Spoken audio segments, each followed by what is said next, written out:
Survival thriller নয়, এটি এমন একটি গল্প যা আপনাকে সেই দৃশ্য পর্যন্ত টানটান উত্তেজনায় বেঁধে রাখবে। এই মুভিটির গড়ে ওঠা রহস্য, ভয়ঙ্কর টুইস্ট আর সেই অবিশ্বাস্য সমাপ্তি সবকিছুই এমন যা আপনার রাতের ঘুম কেড়ে নিতে পারে। আমি আশিকুর রহমান আর আপনারা দেখছেন দ্য শো। আজকে আমরা ব্যাখ্যা করব হান্টার হান্টার এর প্রকৃত রহস্য, লুকানো ইঙ্গিত আর সেই মাইন্ড ব্লোয়িং এডিটিং। তাহলে চলুন রহস্যের পর্দা উন্মোচন করা যাক হান্টার হান্টার মুভিটির ব্যাখ্যা দিয়ে। এই গল্পের শুরুতে আমরা একজন লোককে দেখি যিনি একজন শিকারী ছিলেন। তিনি নিজের মেয়ের সঙ্গে প্রাণীদের ধরার জন্য ফাঁদ পাচ্ছিলেন, যা এক ধরনের জাল হয় কাউকে আটকে ফেলার জন্য। পাশাপাশি পুরানো ফাঁদগুলিতে যে প্রাণীরা ধরা পড়েছিল তাদেরও বের করছিলেন। তাদের সঙ্গে তাদের একটি কুকুরও ছিল। সেই লোকটি রেডিওর মাধ্যমে তার স্ত্রী এনের সঙ্গে কথা বলছিলেন। এন তাকে শহরে গিয়ে কিছু জরুরি জিনিস কিনে নিয়ে আসতে বলে। এই পরিবারে মোট 3 জন ছিলেন, যারা শহর থেকে দূরে এক জঙ্গলে বসবাস করত। তারা মূলত প্রাণীদের চামড়া বিক্রি করে জীবিকা নির্বাহ করত। শিকারের পর তারা প্রাণীদের মাংস রান্না করে খেত এবং চামড়া বিক্রি করত। শিকার ছাড়া তারা আর অন্য কিছু জানতো না, তাই টাকা উপার্জনের একটাই তাদের মাধ্যম ছিল। এই জন্য এনের স্বামী তার মেয়েকেও শিকার শেখাচ্ছিলেন, কিন্তু সে এখনও এই কাজে খুব দক্ষ হয়ে ওঠেনি। বাবা মেয়ে এখন ফাঁদগুলো পরীক্ষা করছিলেন। তারা দেখতে পেলেন যে তাদের ফাঁদ থেকে একটা প্রাণী উধাও হয়ে গেছে। এটি দেখে মেয়ে বলল, এটি নিশ্চয়ই তার কাজ, সে ফিরে এসেছে। সে এখানে একটি নেকড়ের কথা বলছিল, যা থেকে বোঝা যায় যে এটি প্রথমবার ঘটেনি, এর আগেও এমনটি হয়েছে। অন্যদিকে এন প্রাণীদের চামড়া নিয়ে একটি দোকানে বিক্রি করতে গিয়েছিল, কিন্তু সেখানে খুবই চিন্তিত দেখাচ্ছিল, কারণ চামড়ার দাম কমে যাওয়ায় সে ভালো টাকা পাচ্ছিল না এবং যথেষ্ট খাবারও কিনতে পারছিল না। দোকানের মালিক তার দুশ্চিন্তা দেখে বলল, সাধারণ প্রাণীদের চামড়া এটাই, যদি বেশি টাকা চায় তাহলে নেকড়ের চামড়া আনতে হবে। কিন্তু এন তখনও চিন্তিত ছিল, ভাবছিল আমি নেকড়ের চামড়া কোথায় পাবো। সে তখন সেখানে কিছু ঝোলানো পোস্টারের দিকে গভীরভাবে মনোযোগ দিয়ে তাকিয়েছিল। সে ভাড়ার বাড়িতে থাকতো এবং একটি ভালো চাকরি করতে চাইতো। তার চেহারা দেখে মনে হচ্ছিল সে একটা বাড়ি কিনতে চায় এবং ভালো চাকরি করতে চায়, কিন্তু কোনো কারণে তা করতে পারছিল না। সে শিকার করতে পছন্দ করতো না। সে চাইতো যে তারা জঙ্গলের বদলে টাউনে থাকুক এবং তার মেয়েকে ভালো স্কুলে পাঠাতে পারে, কিন্তু তাদের কাছে এত টাকা ছিল না। তাই সে হতাশ হয়ে বাড়ি ফিরে আসে। বাড়িতে ফিরে এসে দেখে এন এর স্বামী তাদের মেয়েকে চামড়া ছাড়ানোর কাজ শেখাচ্ছিল, আর এন সবার জন্য রান্না করছিল। রাতে খাবারের সময় সবার মন খারাপ ছিল, কারণ টাকার অভাবে ভালো খাবার ছিল না। যখন এনের মেয়ে জানায় যে তাদের শিকার করার প্রাণীকে কোনো নেকড়ে চুরি করে নিয়ে গেছে, এন তখন তার স্বামীর উপর খুব রাগ করে, কারণ সে এই ব্যাপারটা এনকে কেন জানায়নি। এন তার স্বামীকে বলে, তুমি এই নেকড়ে কিছু করো, তা না হলে আমরা সবাই ক্ষুধায় মারা যাব। তারপর সে মেয়েকে ভিতরে পাঠিয়ে আবার স্বামীর সঙ্গে তর্ক শুরু করে। তার স্বামী বলে, নেকড়ে সাধারণত মেয়েদের খেতে পছন্দ করে, হয়তো সে কোনো মেয়েকে ধরে খেয়েছে অথবা অন্য কোনো পশু শিকার করেছে। কিন্তু এন বলে, আমার মনে হয় সে আমাদের পরিবারের জন্যই এখানে এসেছে। সে জানে যে এখানে সহজে শিকার পাওয়া যাবে, কোনো কষ্টও করতে হবে না। এরপর এন বলে, আমি পুলিশ স্টেশনে গিয়ে একটা রিপোর্ট করাতে চাই, কিন্তু তার স্বামী বাধা দিয়ে বলে, তুমি চিন্তা করো না, আগামীকাল সকালে আমি নিজে তাকে ধরে ফেলবো। এটা শুধু একমাত্র সমস্যা ছিল না। এন তখন সেই বিজ্ঞাপনের পোস্টার দেখিয়ে বলে, আমরা আর কতদিন এভাবে চলবো? আমি ভালো জায়গায় চাকরি করি, টাকা কামাই, তাহলে আমাদের জীবন ভালোভাবে চলবে। কিন্তু তার স্বামী সেটা মানতে রাজি হয় না, বলে, শিকার ছাড়া আমরা কিছু করতে পারি না আর কিছু জানিও না। এটা বলে এনের স্বামী তার সিদ্ধান্ত জানিয়ে দেয়। তারপর তারা দুজন বাইরে আসে। এন আবার তার স্বামীকে বোঝানোর চেষ্টা করে। সে বলে, তুমি নিজের মেয়ের ভবিষ্যতের কথা একবারও ভাবছো না। এই জীবন তুমি বেছে নিয়েছো, আমি তোমার জন্য এটা বেছে নিয়েছি, কিন্তু আমাদের মেয়ের কোনো সুযোগ ছিল না নিজের পথ বেছে নেওয়ার। তাকে যা করতে ইচ্ছা করে সেটা করতে দাও। এখন তার পড়াশোনার চিন্তা করা উচিত, বন্য জন্তুর নয়। এই গভীর জঙ্গলে মানুষ বসবাস করে নাকি? এটা কি কোনো বুদ্ধিমানের কাজ? কিন্তু অনেক বোঝানোর পরেও তার স্বামী কিছু বুঝতে চায় না। সে বলে, আমরা যেমন এই জঙ্গলে থাকি তেমনি আমাদের ভবিষ্যৎ প্রজন্মও এখানে থাকবে। যা কিছু হোক, আমরা এই জঙ্গল ছাড়ব না। পরের দিন সকালে যখন সে নেকড়ে শিকার করতে যাচ্ছিল, তখন তার মেয়ে জেদ ধরে, ফলে সে তাকেও সঙ্গে নিয়ে যায়। এটা এন মোটেও ভালো লাগেনি, তাই সে তার স্বামীর সঙ্গে রেডিওতে যোগাযোগ করে। তার স্বামী বলে, পরিস্থিতি যদি খারাপ হয়, যদি শিকারের সময় কিছু বিপদ মনে হয়, তাহলে আমি ওকে সঙ্গে সঙ্গে ফিরিয়ে দেব। খুব দ্রুতই সে সময় চলে আসে, কারণ সে নেকড়ের পায়ের ছাপ দেখতে পায়।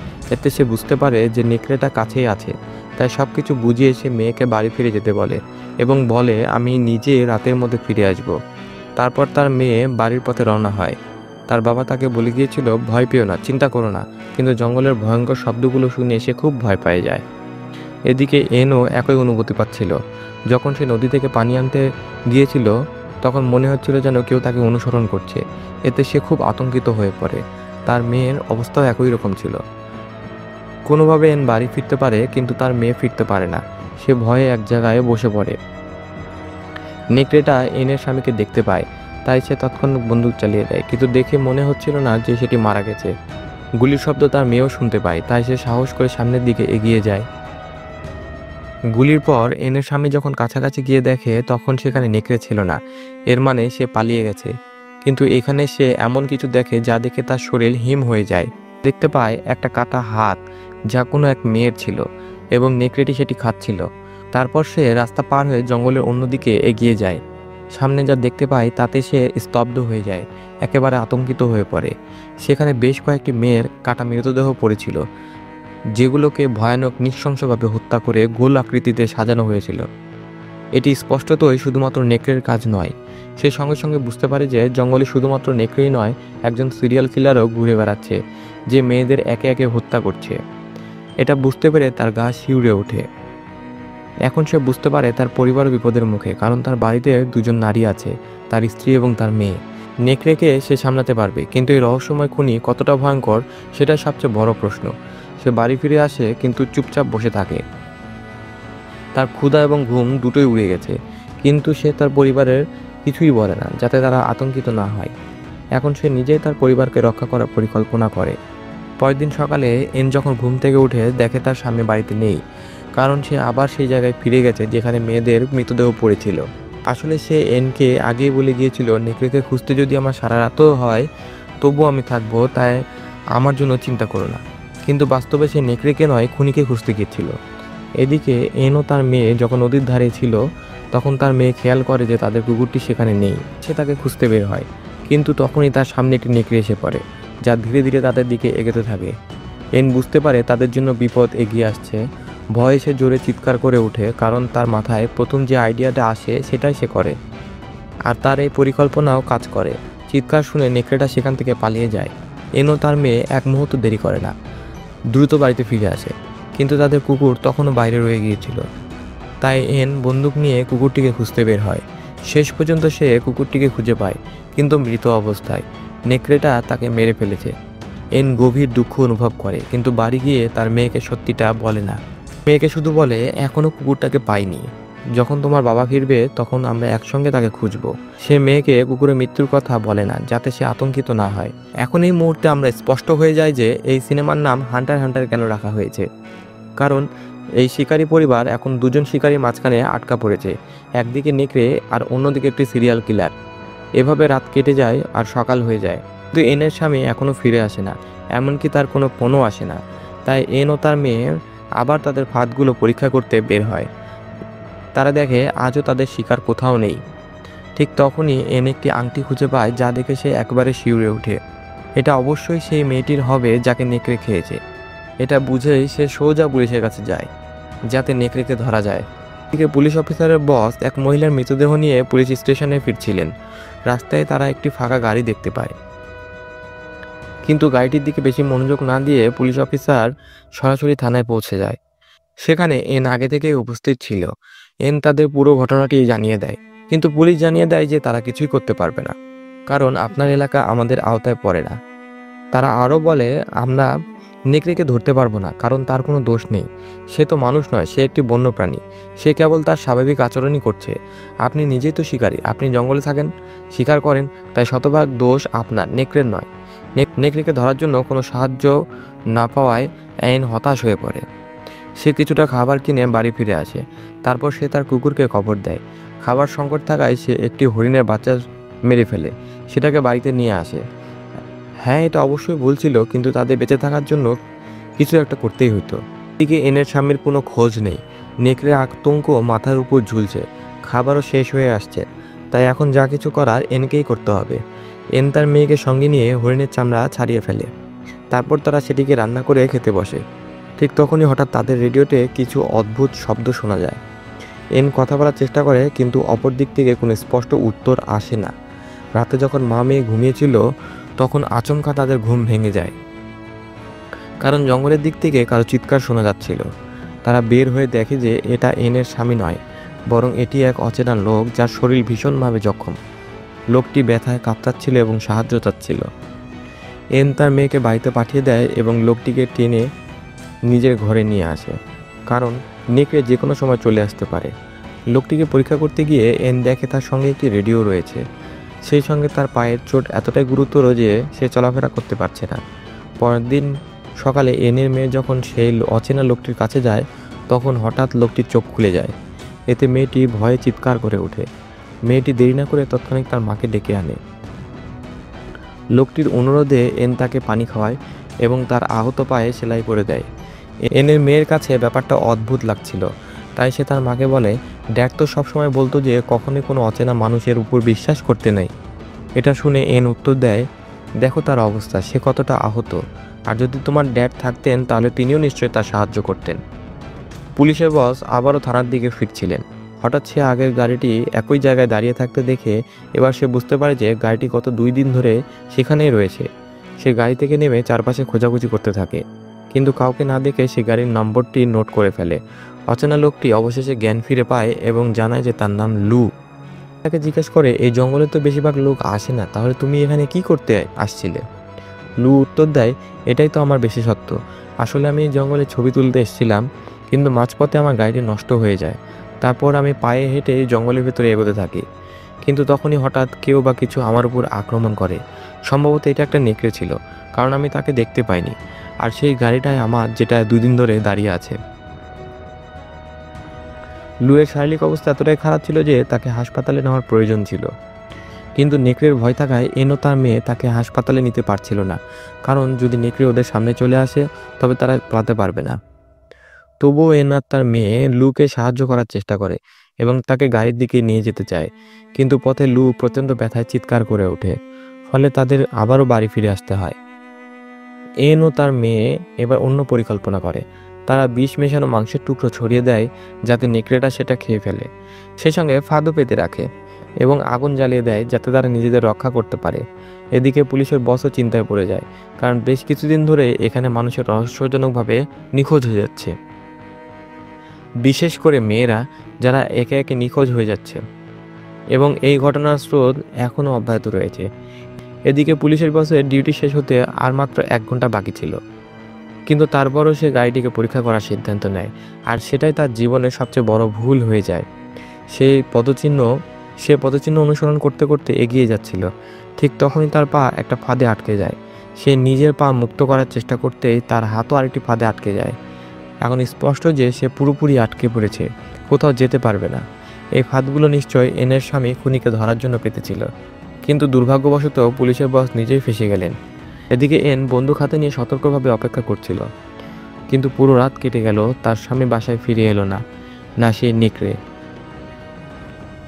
থানায় এক অফিসার আসে এবং বসের স্ত্রীর ভয়েস মেসেজ শুনে আটকে ওঠে। তার স্ত্রী জানাচ্ছিল বস গতরাতে বাড়ি ফিরেননি। অফিসার দ্রুত রেডিওতে যোগাযোগ করার চেষ্টা করে, কিন্তু কোনো উত্তর আসে না। অবশেষে সে বসকে খুঁজতে থানার বাইরে চলে যায়। এদিকে এনের স্বামীর চিন্তায় অস্থির হয়ে পড়ে। সে মানচিত্র নিয়ে স্বামীকে খুঁজতে বের হয়। খুঁজতে খুঁজতে সে দেখতে পায় একটি ফাঁদ, একটি খরগোশ আটকা পড়েছে। চাইলেও সে সেটিকে বাঁচাতে পারল না, একে মরতে হলো, যা তাকে প্রচণ্ড কষ্ট দেয়। সমস্যাটা সামনে আসে। এনের রেডিওতে আবারও শব্দ শোনা যায়। সে দ্রুত সামনে এগিয়ে যায়, আর যা দেখে তাতে তার শরীর শিউরে ওঠে। সেখানে পড়েছিল তার স্বামীর নিথর মরাদেহ। এনের দৃশ্য দেখে ভেঙে পড়ে এবং ফুটফুট করে কাঁদতে থাকে। আর তখনই সে পুরো ঘটনা বুঝতে পারে। তার স্বামীকে নেকড়ে নয়, লুই হত্যা করেছে। লুই সেই সিরিয়াল কিলার যে আগেও বহু মেয়েকে হত্যা করেছে। স্বামী সবকিছু বুঝে ফেলেছিল, এন এখন এটা বুঝতে পারে। তাই সত্যিটা জেনে গিয়েছিল, ওকে ধরে ফেলেছিল, কিন্তু লু তাকে মেরে ফেলে পালিয়ে যায়। মরার আগে এনের স্বামী লুকে গুরুতরভাবে আহত করে দেয়। কি করবে? এন আবার লুকে নিজের বাড়িতে নিয়ে এসে তার জীবন বাঁচিয়েছিল, কিন্তু এর জন্য এটা একটা ভয়ঙ্কর ধাক্কা চেয়ে কম কিছু নয়, কারণ সে এতদিন সেবা করেছিল সেই ব্যক্তি যে তার স্বামীর খুনি। কিন্তু এই সত্য সে তখনও জানতো না। এর দিক হতেই সে দ্রুত বাড়ির দিকে ছুটে যায়, কারণ সে আরেকটি মারাত্মক ভুল করে ফেলেছে। সে নিজের মেয়েকে লুয়ের সঙ্গে একা রেখে এসেছে। এদিকে অফিসারও সেই জায়গায় পৌঁছে লুকে খুঁজতে থাকে। হঠাৎ অফিসার অনুভব করে কেউ এখানে আছে। সে সাথে সাথে গান থেকে কয়েক রাউন্ড ফাঁকা গুলি ছোড়ে এতে সে লুকে খুঁজে পেয়ে যায়। অফিসে দেখে লু একটি ফাঁদে আটকা পড়েছে। তখনই সে দ্রুত সাহায্যের জন্য বার্তা পায়। এন সতর্কভাবে ঘরে প্রবেশ করে। এন দেখে তার মেয়ে সম্পূর্ণ ঠিক আছে, কিন্তু সে নিরাপদে ঘুমিয়ে আছে। কিন্তু লু কোথাও নেই, কারণ সে দরজার পেছনে লুকিয়েছিল। লু এনের উপর ঝাঁপিয়ে পড়ে। তাদের মধ্যে এনের বন্দুক থেকে একটি গুলি ছুটে যায়। বন্দুকের আওয়াজ শুনে তার মেয়ে জেগে ওঠে। সে দ্রুত আসে, কিন্তু ততক্ষণে অনেক দেরি হয়ে গেছে।